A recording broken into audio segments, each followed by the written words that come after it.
এটা হচ্ছে আমাদের লাইট হাউস বেওখালি।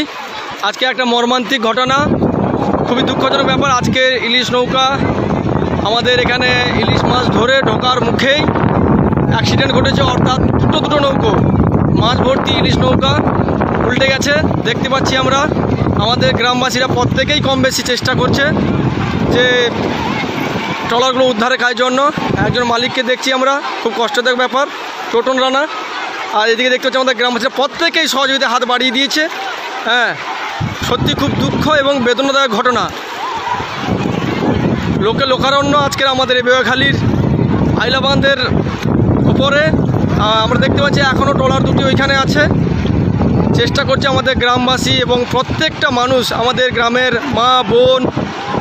মা বোনেরাও এসে আমাদের এখানে যথেষ্টভাবে, তার দেখুন আপনারা কীভাবে কাঁচি টেনে ট্রলারগুলোকে উদ্ধার করার চেষ্টা করছে।